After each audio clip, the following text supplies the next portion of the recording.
This is Husker Chat. I'm Jayson Jorgensen. Glad to have you along. Husker Chat is brought to you by Acres Equipment as we talk Husker football with Sean Callahan, the publisher of HuskerOnline.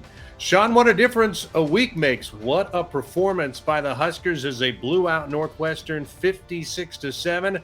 I think a lot of Husker fans have been waiting for a performance like this, and they certainly got it on homecoming. Yeah, that was honestly the type of game I think we envisioned when Scott Frost was hired. Just a game where offensively it all clicked. The execution was at a high level. They put up points. That was the most points Northwestern had given up under Pat Fitzgerald. It was the most yards they've given up. It was Nebraska's most points they've put up in a conference game since 2007 Kansas State. So there were a lot of things about that game, and the defense continues to play at a very high level. So I don't think anybody could have predicted that, but that's what Husker fans would like to see every week now. Now, the coaching staff decided to make a few changes up front, and it looked like those changes have certainly paid dividends. Yeah, they went with Teddy Prohaska and Nuri Neweli on the left side of the line at left tackle, left guard. They took Turner Corcoran and they moved him to right tackle. And then you saw a running back come in by the name of Jaquez Jean, who had limited carries versus Fordham. And now all of a sudden he looks like the best running back on this roster. So we saw Scott Frost kind of go all in, make very drastic changes for this time of the year. And it was a gamble, and it paid off. Love the triple option, too. That just seems to really fit this team with the skill set they have. And Adrian Martinez continues to have a big year. And he certainly, to this point, is answering some of his critics the last couple of years. Yeah, he's playing as well as any quarterback right now in the Big Ten Conference. He ran that option at an extremely high level. The execution, the timing was there.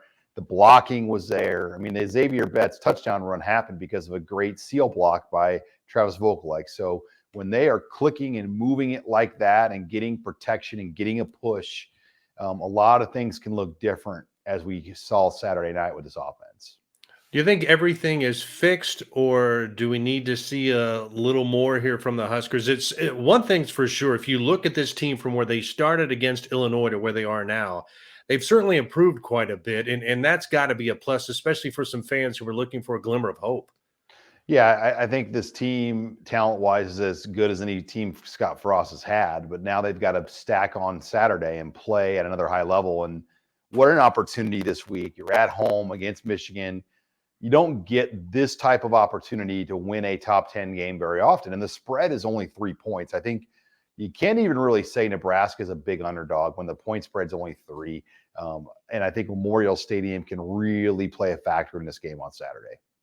How about Michigan? They've been pretty good. They've kind of done what they're supposed to do. They're not fancy, but it looks like Jim Harbaugh has also gone back in time a little bit. They have run the ball really, really well, and that's going to be a big test for the Black Shirts on Saturday night. Yeah, and it's hard to really know how good this team is. They beat Washington earlier in the year. Well, Washington's down this year. Washington lost an FCS game. They beat Rutgers by 7, 20-13. Adrian Martinez, his former backup, Noah Vedral, gave them a lot of problems. And last week, probably their most impressive win, going into Camp Randall and just slapping around the Wisconsin Badgers. And then, they knocked Graham Mertz out of the game. They've got extremely good pass rush up front. Aiden Hutchinson is probably the best NFL draft prospect in the Big Ten right now. He is going to cause issues for Nebraska. They have 2 defensive ends, edge guys, that have produced 9 of their 13 quarterback sacks. Now, in the past, Michigan's had some issues to the quarterback position, but at least to this point in the year, it looks like the Wolverines have also solved some of those. Yeah, Cade McNamara, and he's not a dual threat guy. He's not going to really run much. He might run it 1 or 2 times a game. They've got 2 running backs, though, that are averaging about 180 per game, and they'll just pound it at you with those guys. And if they can get, around 200 yards a game with those guys, they're really hard to beat. And honestly, 200 yards is typically the magic number to win a Big Ten Conference game. If you can rush for 200, you're usually going to win. And they've done that a lot, and they've controlled the line of scrimmage. And from there, McNamara is able to make some good throws down the field. And I'm sure, too, one of the major storylines on Saturday will be Scott Frost for Nebraska, Jim Harbaugh for Michigan.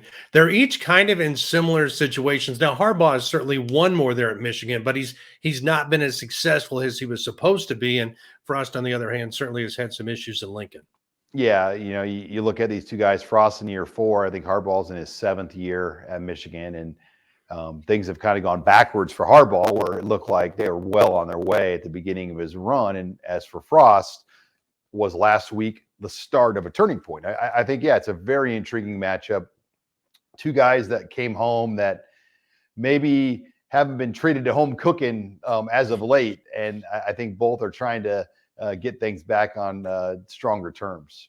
I was a little surprised early on in the season when they decided to make this a night game. But boy, for the Huskers, what an opportunity to help try to improve the brand again on national television. Yeah, a lot of it is just the networks and the draw. And Fox already had, the Penn State Iowa game, and that's going to be an afternoon game.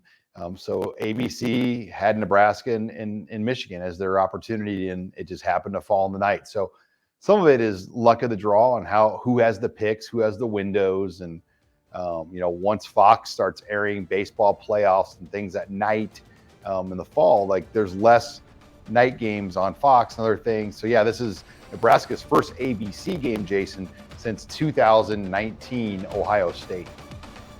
Well, hopefully things go better this Saturday night against Michigan. Sean, as always, we appreciate your time and insights.